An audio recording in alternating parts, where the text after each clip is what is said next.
A cena, la mia ragazza rideva con le sue amiche. È dolce, ma così al di sotto del mio livello. Tutte risero finché non sorrisi e dissi, allora adorerai la vita senza di me. Pagai il conto e me ne andai. Quella notte, una delle sue amiche mi scrisse. Devi sapere una cosa su Sophie. Quello che mi ha mandato distruggerebbe tutto ciò che pensavo di sapere sulla donna che avevo intenzione di sposare. Prima di cominciare, assicurati di premere il pulsante per iscriverti e far parte della nostra comunità in crescita. Ci piacerebbe sentire la tua voce, quindi non dimenticare di lasciare un commento e dirci da dove ci stai seguendo. Ora, entriamo nella storia. Mi chiamo David Chen. Ho 34 anni e fino a 3 mesi fa pensavo di avere la mia vita sotto controllo. Gestisco una società di consulenza in cybersicurezza che ho costruito da zero dopo aver lasciato un lavoro comodo in una grande azienda tecnologica di San Francisco. I guadagni sono buoni, davvero buoni, ma non sono mai stato il tipo appariscente. Guida una Honda Accord di 7 anni perché è affidabile. Indosso jeans e magliette semplici perché sono comodi. E vivo in un modesto appartamento con 2 camere a Oakland perché ha tutto ciò di cui ho bisogno e niente di più. Sophie Martinez era il tipo di donna che attirava gli sguardi quando entrava in una stanza. Alta, elegante, con capelli scuri che cadevano in onde perfette e un sorriso capace di farti dimenticare il tuo nome. Lavorava nel marketing per un marchio di moda di lusso. E tutto in lei gridava sofisticatezza, abiti firmati, gusti costosi. Quella presenza che faceva sentire gli altri sottodressati. Ci siamo conosciuti al matrimonio di un amico comune 2 anni fa. Io ero il testimone dello sposo. Lei una damigella. E abbiamo finito per parlare per 3 ore al ricevimento di tutto, dall'intelligenza artificiale ai migliori tacos della Bay Area. Rideva alle mie battute, sembrava sinceramente interessata al mio lavoro, e quando mi diede il suo numero, mi sentii il ragazzo più fortunato del mondo. Il primo anno fu incredibile. Sophie era attenta, affettuosa, sempre a organizzare serate romantiche e weekend fuori porta. Mi fece scoprire il suo mondo di inaugurazioni di gallerie e degustazioni di vini, e io le feci conoscere il mio di hackathon e conferenze tech. Sembravamo il perfetto equilibrio, la sua raffinatezza sociale a completare la mia competenza tecnica. Ma intorno ai 18 mesi, le cose cominciarono a cambiare. Piccole cose all'inizio. Sophie faceva commenti sul mio abbigliamento. David, forse dovresti lasciarmi portarti a fare shopping. Non puoi continuare a indossare quelle magliette da fondatore di startup ovunque. Oppure sulla mia auto. Amore, non pensi sia ora di un upgrade? Non siamo più studenti universitari. L'ho presi alla leggera. Pensai che volesse solo aiutarmi a presentarmi meglio ai suoi eventi di lavoro. Ma i commenti divennero più frequenti, più pungenti, e arrivavano sempre quando c'erano le sue amiche. Sophie aveva un gruppo ristretto di amiche dai tempi della confraternita Stanford, Jade Hartwell, il cui padre possedeva una catena di hotel di lusso, Melissa Preston, sposata con un gestore di hedge fund, e Cara Sullivan, un influencer con 500.000 di follower che documentava ogni brunch come fosse un evento culturale. Queste donne erano il mondo di Sophie, e sempre più mi sentivo solo una nota a piedi pagina. La cena che cambiò tutto avvenne un giovedì sera di marzo. Sophie l'aveva organizzata da Aqua, uno di quei ristoranti dove il menù non riporta i prezzi e il sommelier sembra farti un favore a parlarti. Aveva invitato Jade, Melissa e Cara e aveva insistito che io venissi. Dobbiamo fare più cose da coppia con i miei amici, aveva detto quella mattina. Sarà divertente. Li conoscerai meglio. Avrei dovuto capire che qualcosa non andava quando arrivammo e le donne erano già sedute, con 2 bottiglie di vino già finite, ridendo di qualcosa a cui non partecipavo. Sophie mi baciò sulla guancia e mi presentò come se fossi un accessorio piacevole che aveva portato con sé.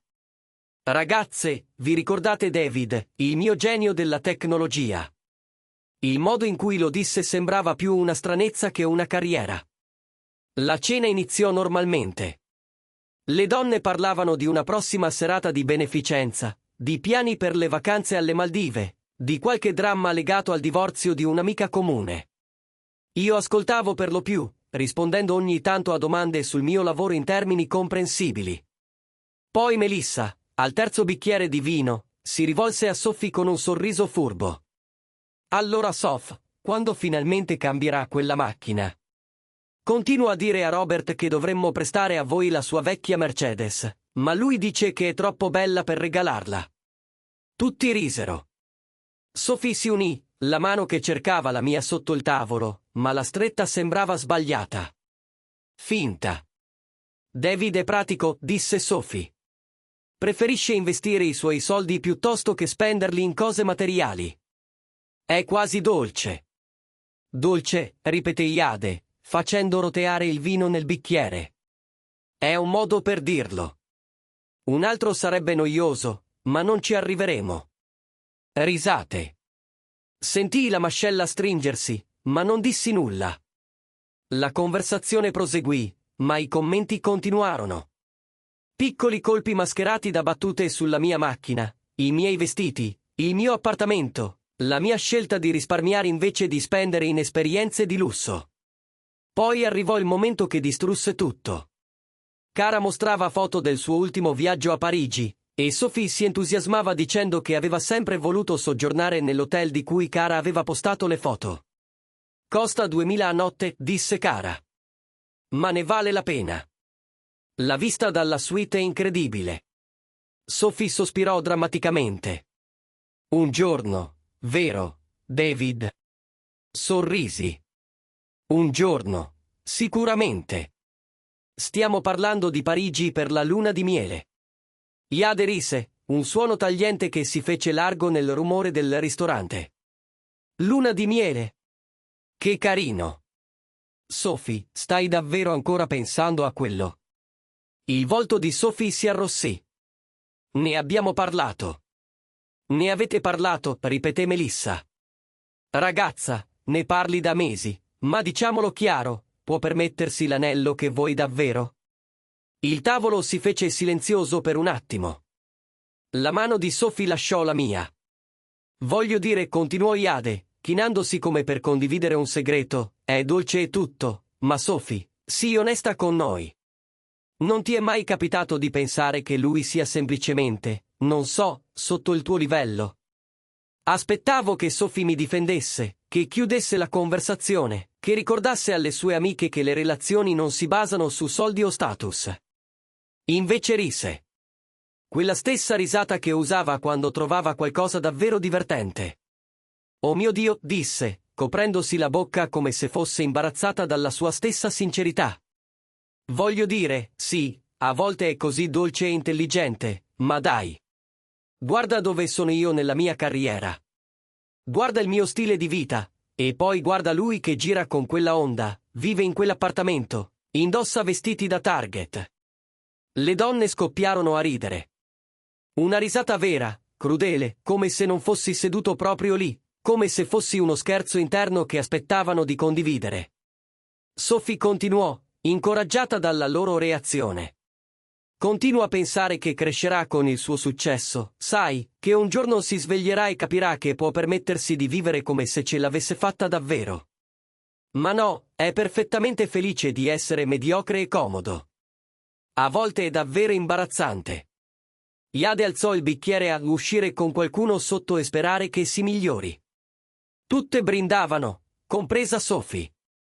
Rimasi seduto un momento, a elaborare quello che era appena successo.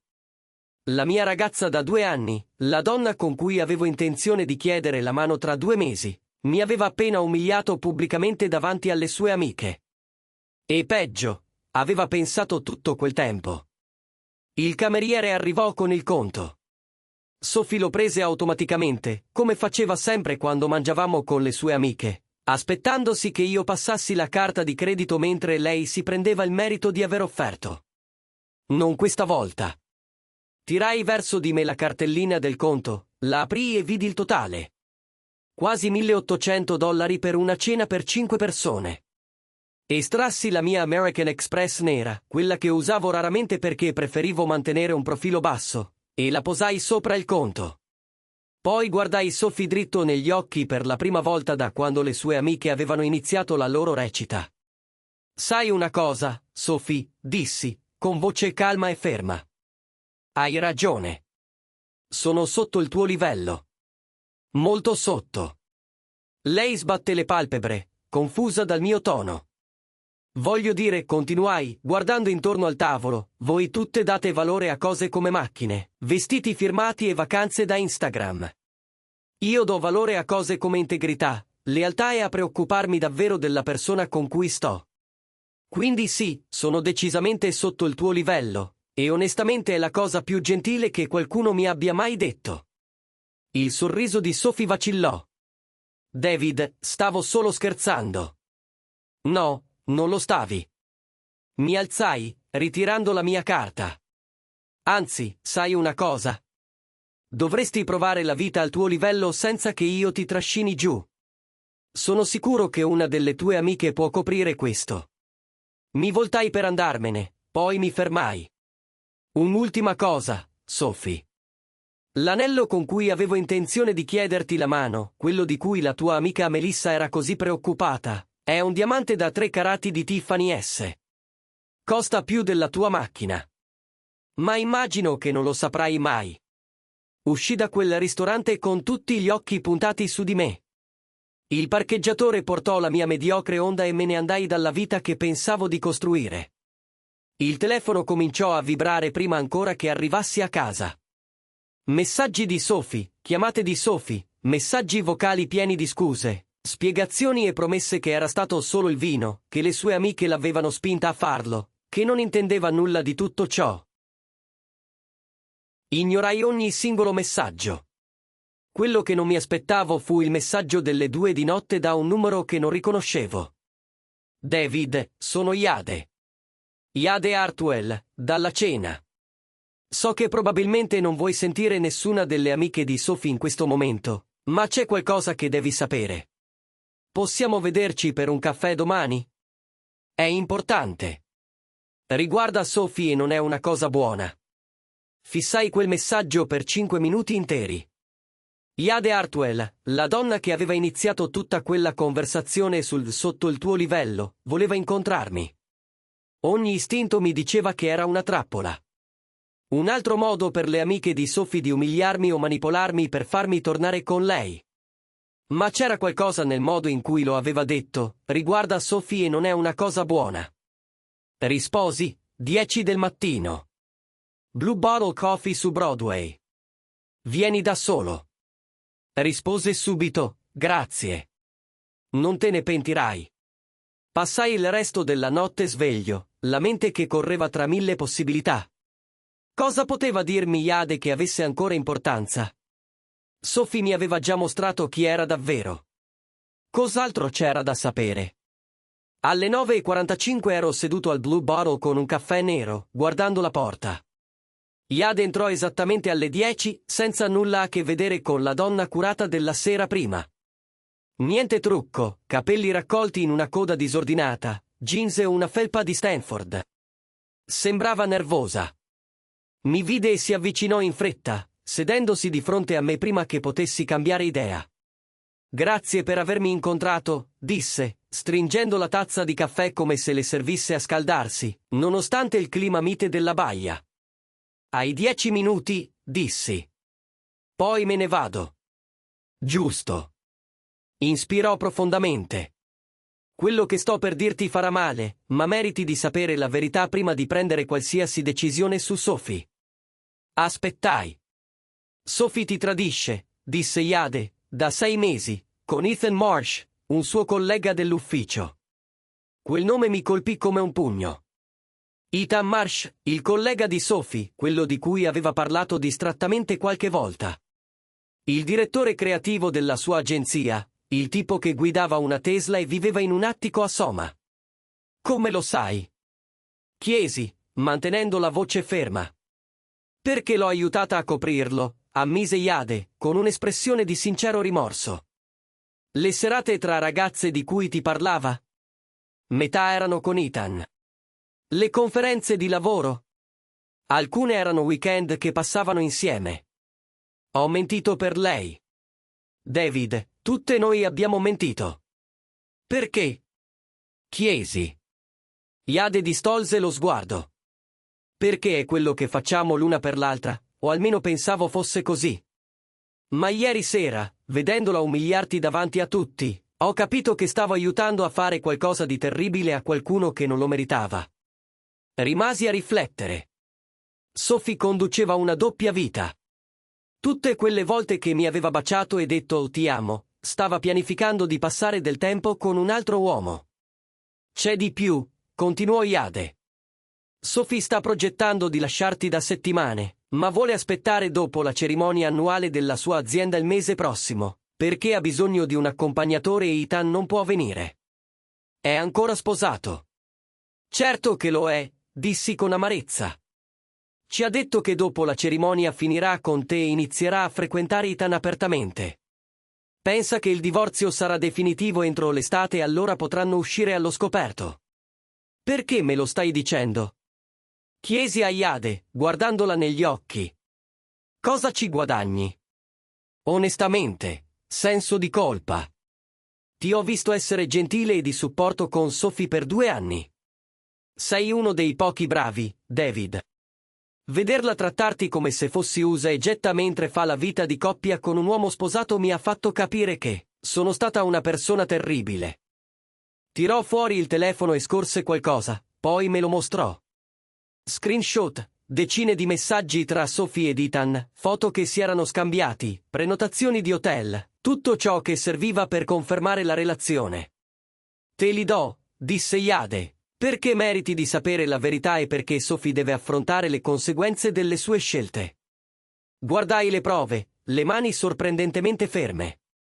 I messaggi erano espliciti, intimi, pieni di battute interne e piani per un futuro che non mi includeva.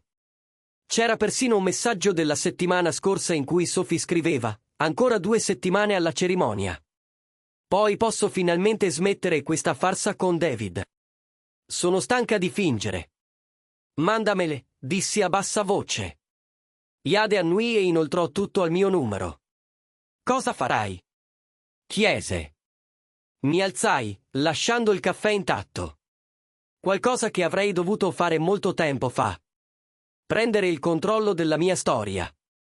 Nella settimana successiva, Sophie chiamò e scrisse senza sosta, implorando un'altra possibilità.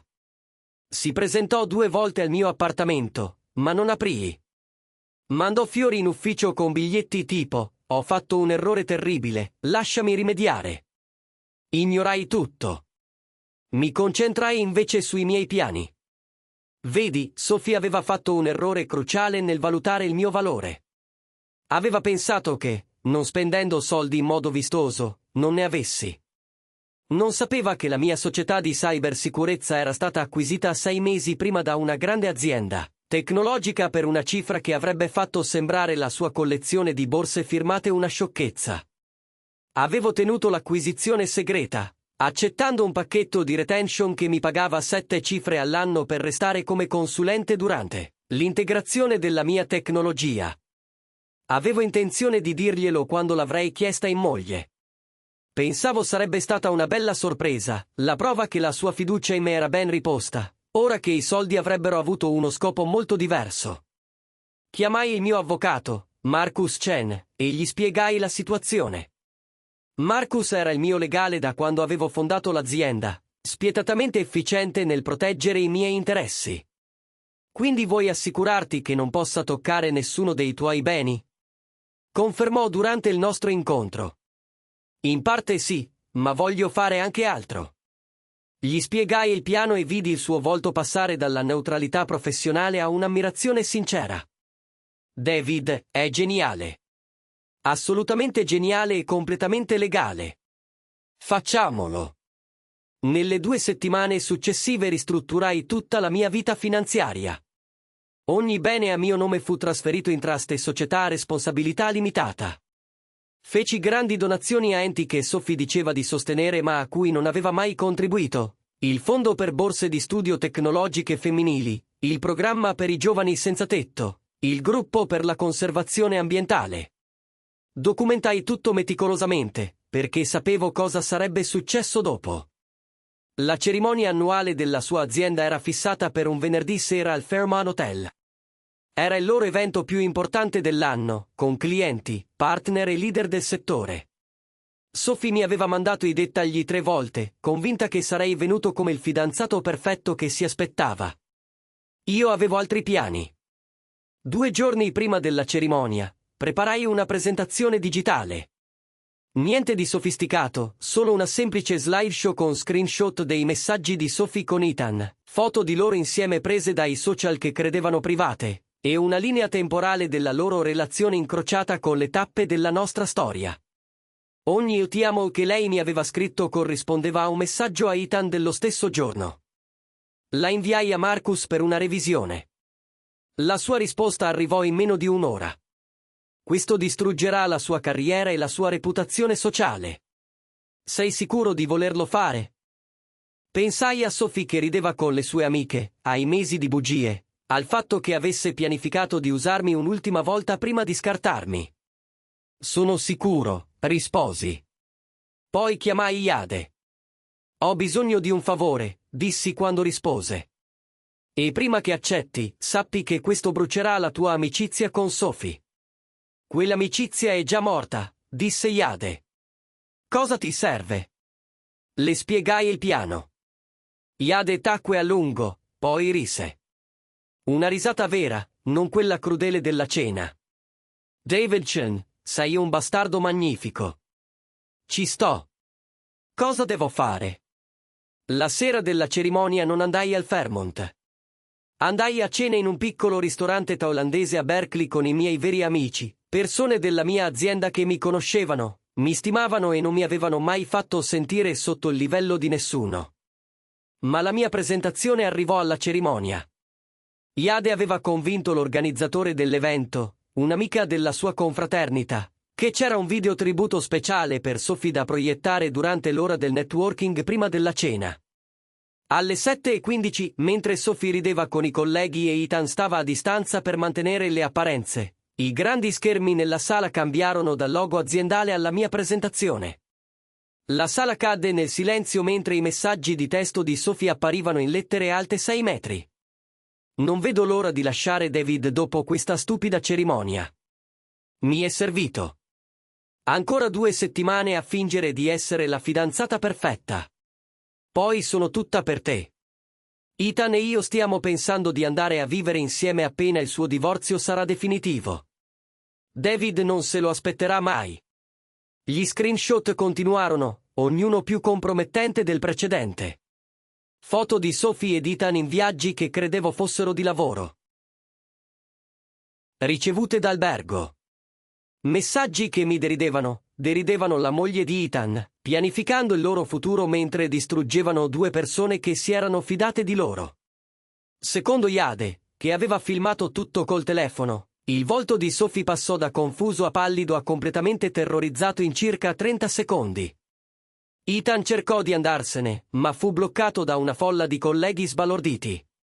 L'amministratrice delegata della loro azienda, una donna nota per la sua politica di tolleranza zero verso le relazioni sul posto di lavoro, guardò tutta la presentazione con le braccia incrociate e un'espressione che prometteva conseguenze. La presentazione si concluse con una sola slide, solo testo su sfondo nero. A tutti quelli che pensavano che Davidson fosse sotto il livello di Sophie Martinez, avevate ragione. Io lo ero, perché davo valore all'onestà, alla lealtà e all'integrità. Valori che Sophie evidentemente non ha mai imparato. Spero che vi godiate il resto della serata. Il mio telefono esplose di messaggi. Sophie che chiamava ripetutamente. Melissa e Carrara, messaggi arrabbiati su come avevo umiliato la loro amica. Ma tra questi c'erano anche messaggi da persone che non mi aspettavo. La moglie di Ethan, Sara, che mi ringraziava per averle finalmente dato le prove per lasciare il marito infedele.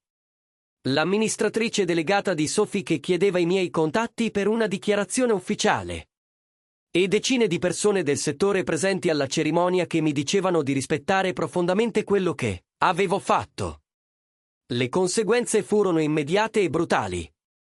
Sophie fu licenziata lunedì mattina, non solo per la relazione, che violava il regolamento aziendale, ma perché diversi clienti importanti avevano assistito alla presentazione e avevano chiesto che fosse rimossa dai loro conti. Ethan fu retrocesso e trasferito nella filiale di Portland, mettendo fine alla sua carriera in azienda. Le amiche di Sophie, tranne Jade, cercarono di sostenerla sui social con messaggi vaghi sul supporto alle donne nei momenti difficili. Ma Jade pubblicò su Instagram, dove ha 500.000 di follower, un video in cui spiegava esattamente cosa era successo, perché avevo ragione e come aveva deciso di non tollerare più comportamenti tossici in nome dell'amicizia. Il video divenne virale. Improvvisamente non ero più solo un tipo che si era vendicato dell'ex. Ero un simbolo di chi, sottovalutato e ignorato, finalmente si era alzato in piedi per difendersi. Sophie si presentò al mio appartamento un'ultima volta una settimana dopo la cerimonia. Aprì io la porta, perché volevo vedere il suo volto. Sembrava distrutta, capelli sporchi, occhi rossi per il pianto, con dei pantaloni della tuta che non avevo mai visto indossare. David, ti prego, disse con voce rotta. Ho fatto un errore terribile. Sono stata stupida e superficiale, non ho apprezzato quello che avevo. Ma possiamo sistemare tutto. Possiamo ricominciare. Farò qualsiasi cosa. Mi appoggiai al telaio della porta, la studiavo come fosse una sconosciuta. In un certo senso lo era. Non avevo mai conosciuto la vera Sophie, solo la recita che mi aveva fatto. Sophie, dissi con dolcezza, non hai fatto un errore. Hai fatto una scelta.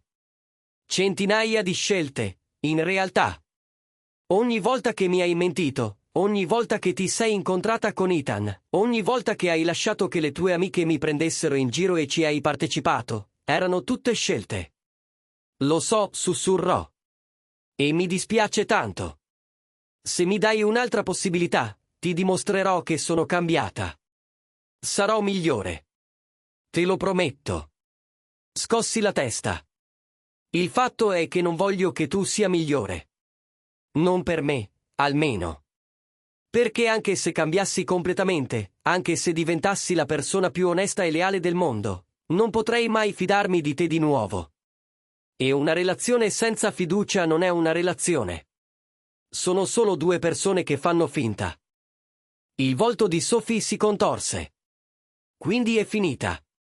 2 anni insieme e per te è finita così. 2 anni in cui hai finto di amarmi mentre pianificavi la tua via d'uscita. Corressi.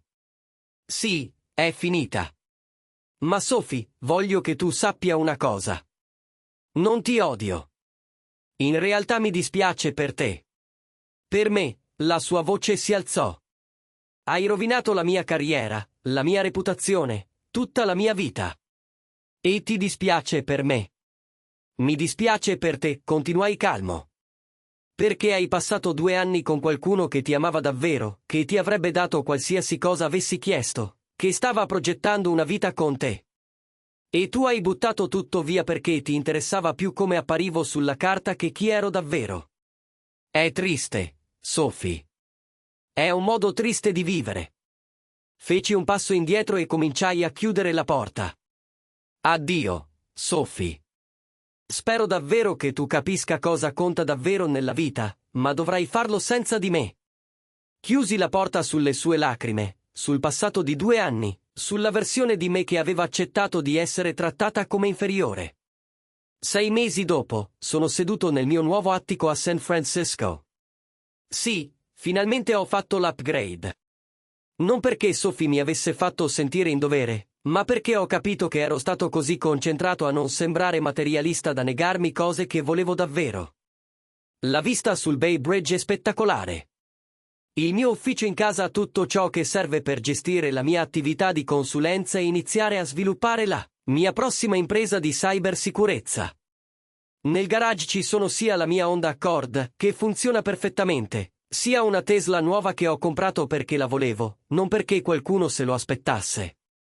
Jade e io siamo diventati veri amici. Ha lasciato completamente il giro di Sophie e usa la sua piattaforma per parlare di amicizie tossiche e dell'importanza di circondarsi di persone che ti migliorano, non ti avvelenano. La settimana scorsa mi ha presentato sua cugina Emma, un'ingegnere informatica che trova affascinante la mia onda e attraente la mia dedizione alla responsabilità finanziaria. Siamo usciti 3 volte e non ho mai sentito il bisogno di dimostrarle il mio valore. Quanto a Sophie, ho saputo da conoscenti comuni che ora lavora in una piccola agenzia di marketing, guadagnando una frazione di prima.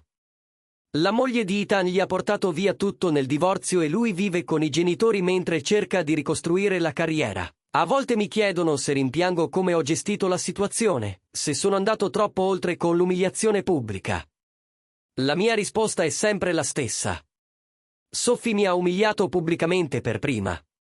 Solo che non si aspettava che avessi le prove o il coraggio di rispondere allo stesso modo. La verità è che quella sera all'acqua è stata la cosa migliore che mi sia mai capitata. Mi ha mostrato chi fosse davvero Sophie dietro la maschera. Mi ha insegnato che il mio valore non dipende da come mi vedono gli altri, ma da come mi vedo io. E mi ha ricordato che a volte andarsene con la dignità intatta vale più di qualsiasi relazione. Non sono sotto il livello di nessuno. Sono esattamente dove devo essere. Vivo la mia vita a modo mio, circondato da persone che vedono il mio valore, e finalmente capisco che la persona giusta non ti farà mai sentire insufficiente. Sophie mi ha insegnato una lezione preziosa, solo non quella che intendeva. Mi ha insegnato che alcune persone daranno sempre più importanza all'apparenza che alla sostanza, allo status che al carattere, alla recita che all'autenticità. E quelle persone non meritano di restare nella tua vita, per quanto belle siano o per quanto tu creda di amarle. Guardando indietro, capisco che non ho perso Sophie quella sera a cena.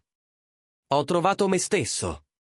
E questo vale più di qualsiasi anello di diamanti da 3 carati o di qualsiasi relazione costruita sulle bugie. La ragazza che rideva di me perché ero sotto il suo livello ora sta imparando cosa significa ricominciare da zero. Nel frattempo, io vivo la mia vita migliore, esco con qualcuno che mi apprezza e dormo sonni tranquilli sapendo di essermi difeso quando contava davvero. A volte la miglior vendetta non è distruggere. È costruire una vita migliore senza chi non ha mai saputo vedere il tuo valore. Se questa storia ti ha colpito, condividila con chi ha bisogno di sentire che è abbastanza così com'è. Lascia un commento su un momento in cui ti sei difeso, anche se era spaventoso. E ricorda che chi ti fa sentire meno non merita di far parte della tua vita.